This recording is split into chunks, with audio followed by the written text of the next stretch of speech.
I'm pleased to be here with Bruce Sanders, and he is a neo-expressionist symbolist and abstract painter from Malibu. After a long career as an oral and maxillofacial surgeon and UCLA professor, he returned to an earlier life's passion for art. After the death of his beloved wife, Sanders began to create at a feverish pace. The work became an expression of his emotions, sorrow, loss, and finally hope. His compositions blur the line between the real and the mystical, magical worlds.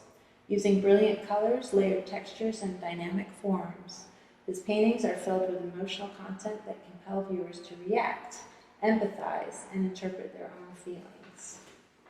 Dr. Sanders is a member artist of Tag Gallery, which is where we are, in Los Angeles. His paintings have been exhibited all over Southern California, and his work is collected nationally and internationally. Sanders has published 4 art catalogs of his work: Introspection, I Believe in Angels, The Heart Wants What the Heart Wants, and Imagination. UCLA has a collection of 18 of Sanders' paintings displayed in the dental school. And TAG invited Dr. Bruce Sanders to talk about his Abraham paintings. Thank you, Bruce, for this multicultural conversation today. And let's just start with some questions about your paintings. Well, thank you, Ren, and thank you for the honor of talking with me and sharing my work. Thanks. We've had many people view your paintings in this exhibition called Look to the Heavens, and there were quite a few days where staff and I were walking by, and your Abraham paintings just stand out. These are really wonderful celestial paintings, but the figurative interpretation that you've done in these is very striking. And the gold, all the different tones of gold that you're using in this is just such a celebration and devotion object.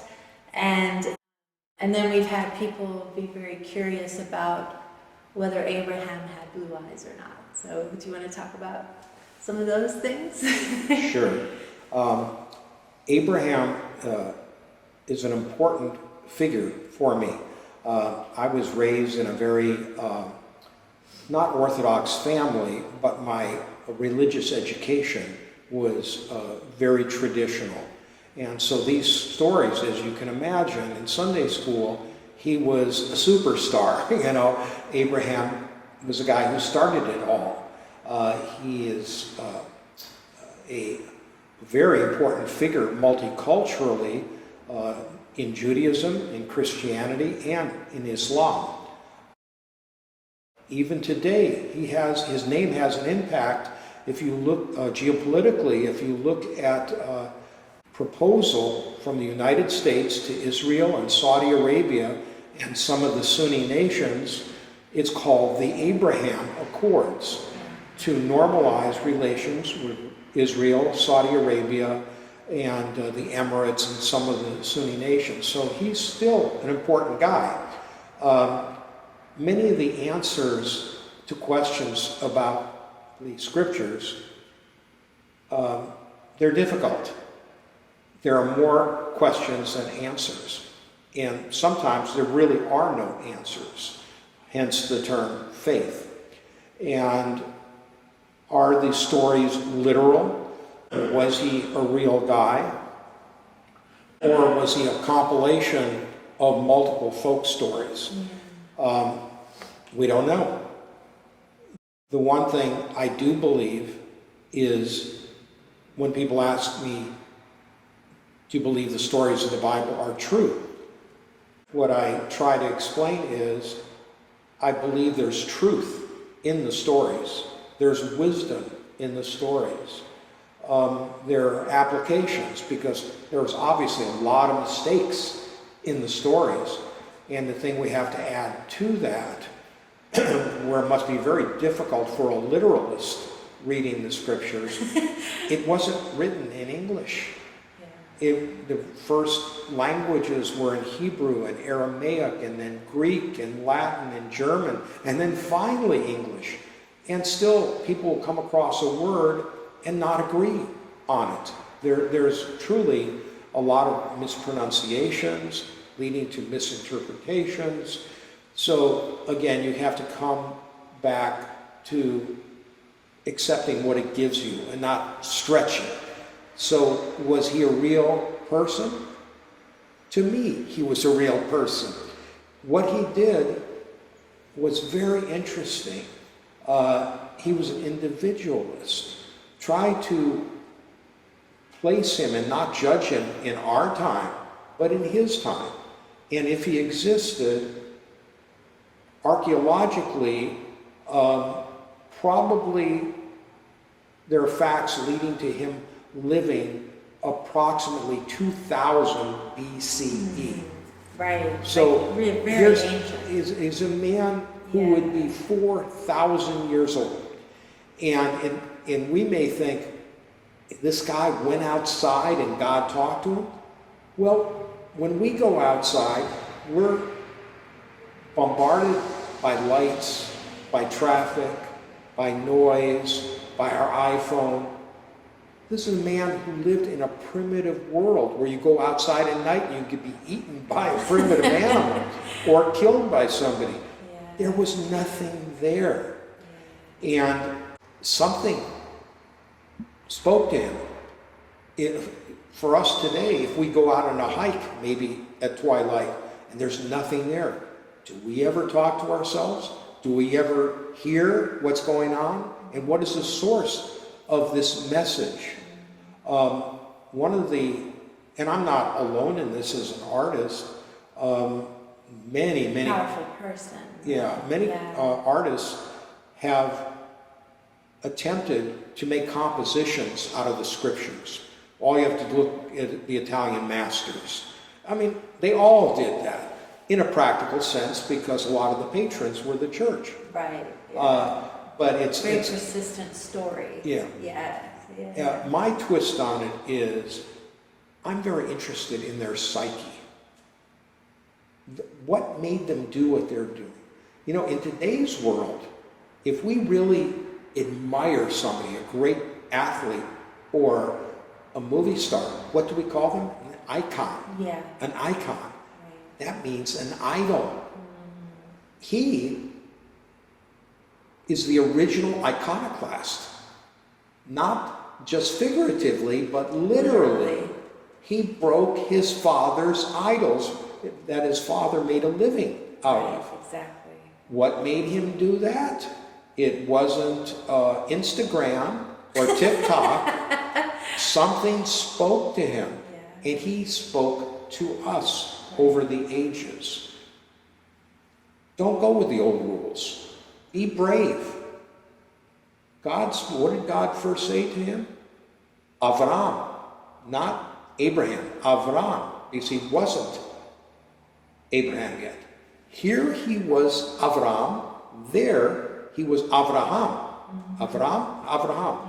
Because this is before he was a father of nations. This is after he was father of nations.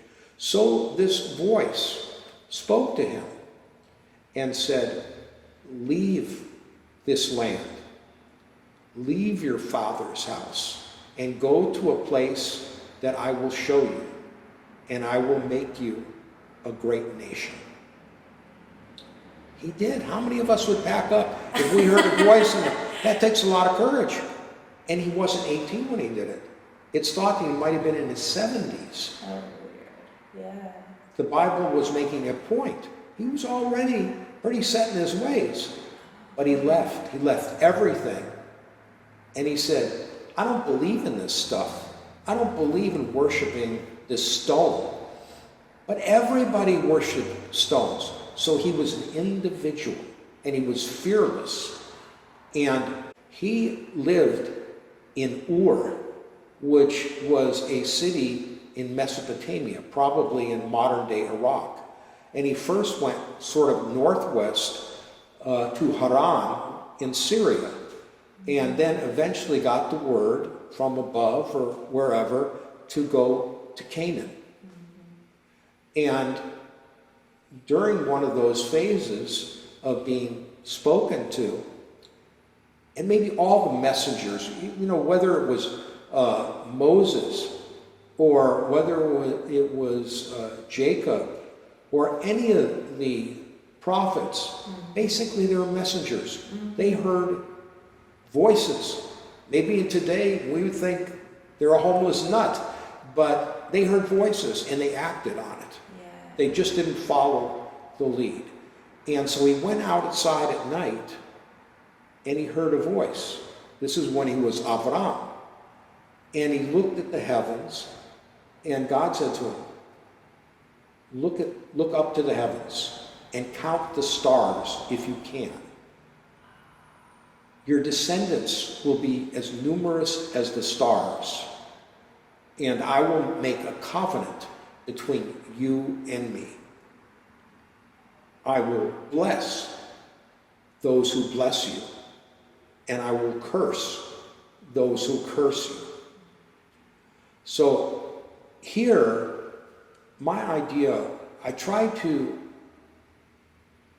capture what could be going on in this guy's head. Did he have too much wine? And he goes outside and he hears this thing, and he's looking around. Did anybody else hear this? No, just him. And I painted him as an expressionist would paint him. What was called in the early 1900s in France and in Germany, he was a Fauvus. It was actually an insult that they threw at Matisse, Henri Matisse, the French expressionist.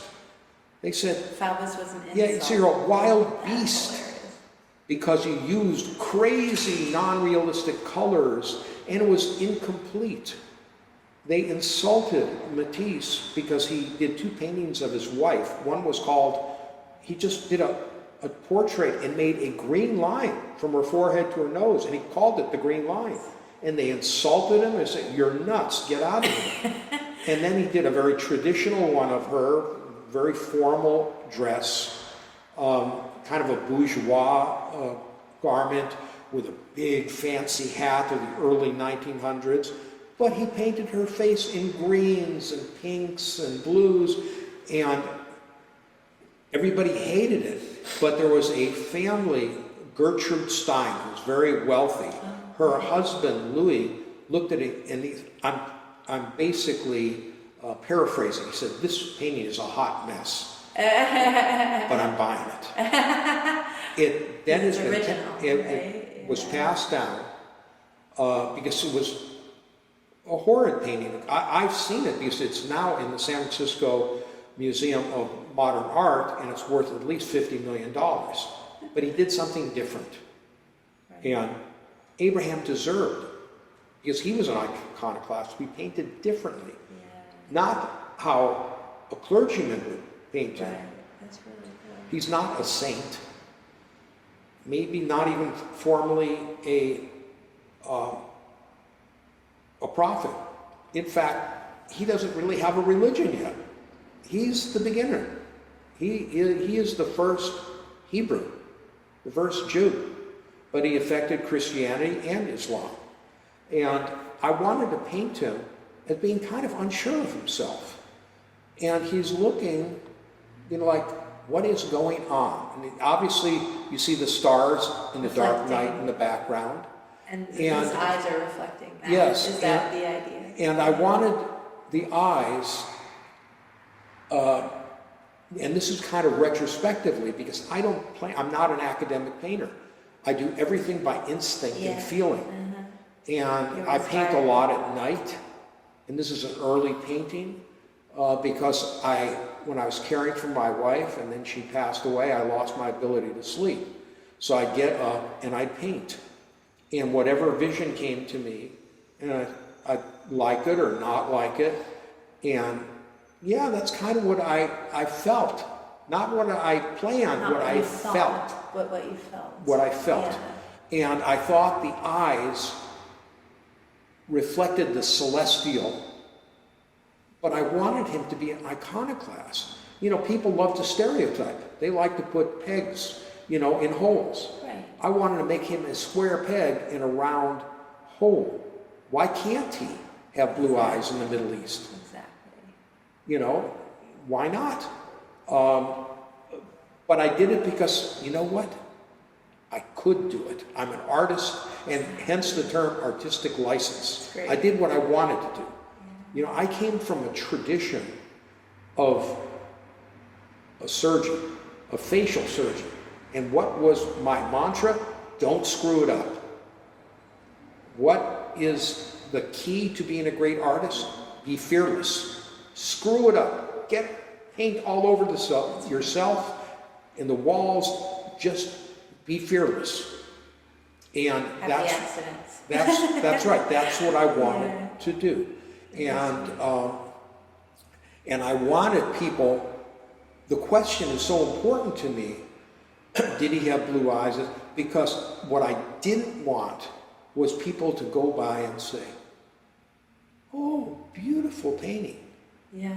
I don't want that. I want them to Question. feel what I feel, or feel something, even if it's not what I feel.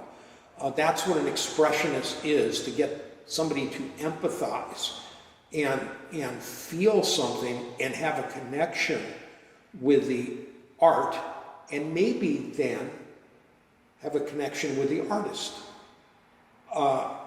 Yes, I do believe people buy art, and they buy the artist in a way. They have to be connected to the artist.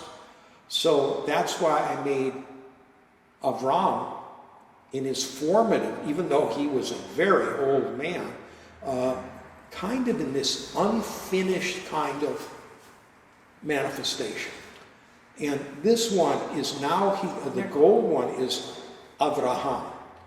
And I tried, because now God speaks to him and says, there'll be a covenant between you and your descendants and me for all time. And this is the beginning of Israel. And for me, gold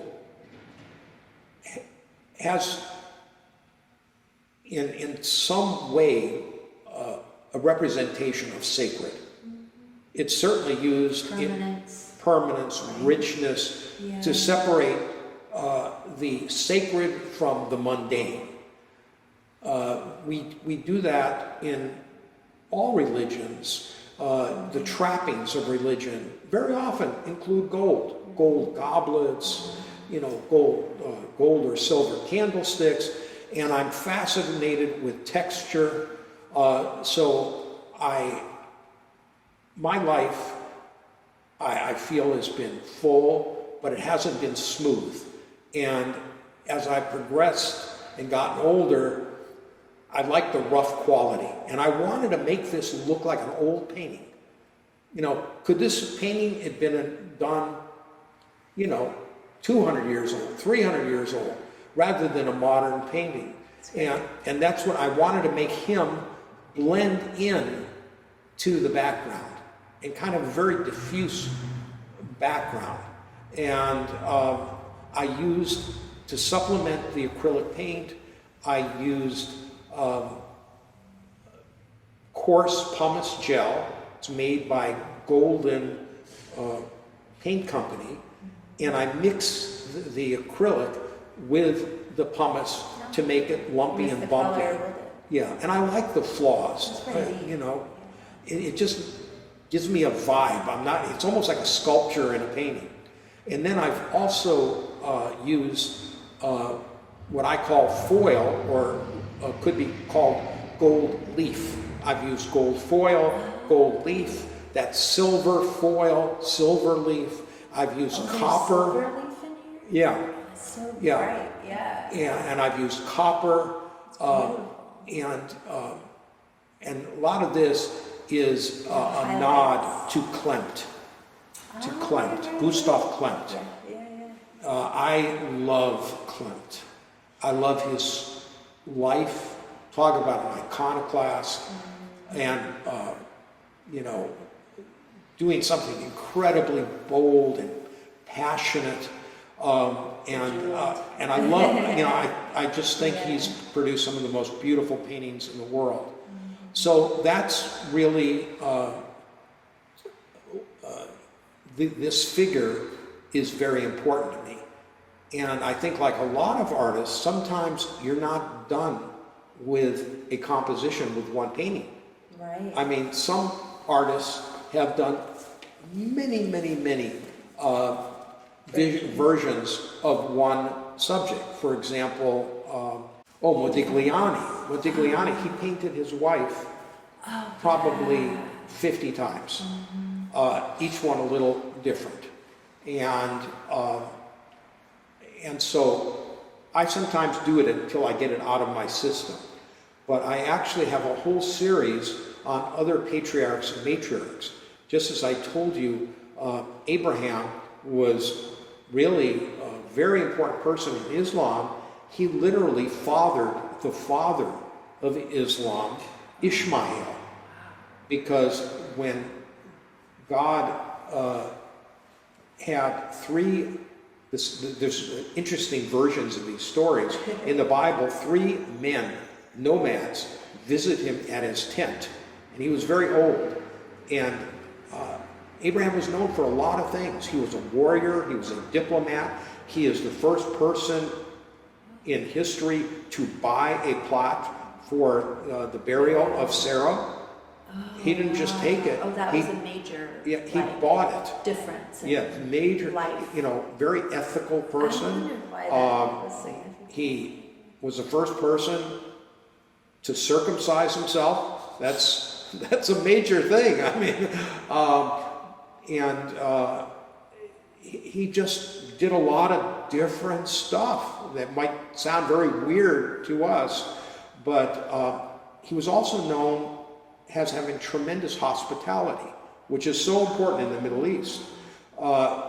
When he was sitting outside and Sarah was in a tent, and they were like 100 years old. When you read that in the Bible, what it means is they were old. Yeah. We don't know what it they means really in were. age. Yeah. But these wise men came, and they said, "You are going to be a father unto nations." And he said, "How can I?" And prior to this, though, he bathed their feet. He begged them to come and have his people water their camels or their animals, gave them milk and bread. He was very hospitable. And not everybody would do that today. We're afraid of everybody, but this was the custom. And they said, "You will be a father unto nations." He says, "I'm 100 years old. My wife is 100 years old. I have no children." They said, "You will." And Sarah heard this, and she couldn't help herself but let out a big laugh. And they leave, and God speaks to Sarah. And he says, "Sarah, when I said that Abraham will be a father unto nations, you laughed." She said, and before she answered, she says, now that I'm old and my husband is so old, now I will be giving birth to a child?" He said, "Yes, but you laughed." She said, "No, I didn't." It's the only time she lied in the Bible. God says, "Yes, you did." Oh, wow. Yeah. But before she gives birth to Isaac, she goes and tells Abraham, "I am so old, I cannot have children. I have a beautiful young Egyptian maid servant." She was essentially a slave. Her name was Hagar, and she was apparently very beautiful. And she gives the young woman to Abraham to have a child, and she does. His name is Ishmael. And then, according to the literature, Hagar starts getting full of herself and kind of a little haughty in terms of, I've got the kid, you don't. And then eventually Sarah has a child, and there's a little bit of competition between the kids, Ishmael and Isaac. And Sarah says, you must send her and the boy away. And he does not want to do it because he loves them. But he gives them away. He says, you must leave, and gives them supply. And she's about, Hagar and Ishmael are about to die in the desert. And God comes to Hagar and says, you will be a great nation. Your son will be the head of a nation. And I painted Hagar. Oh, wow. And That's so I think cool. in a biblical... Yeah, I've seen it. Yeah. In a biblical so way, cool. she's a very beautiful woman. Yeah. And then I also made a painting of Sarah Laughed. Oh, that's right. And she's very old at the time. Yeah. And these very, very famous stories. What I love about the biblical literature, at least in terms of what some would call the Old Testament, the people are very imperfect. They are not saints. Right. They indulge in all the worldly pleasures. They make mistakes. They're violent. But somehow there's a message there. There's a story there. And we can learn from it. So that's basically it.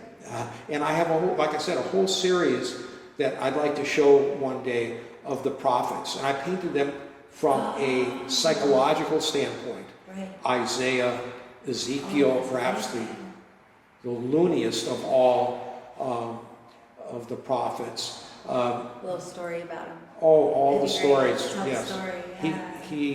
He may have been on psychedelics. He's the one who saw, maybe UFO and chariots in the heavens. You call it imperfect prophets. Yes. Yeah. It'd be really cool. Yeah.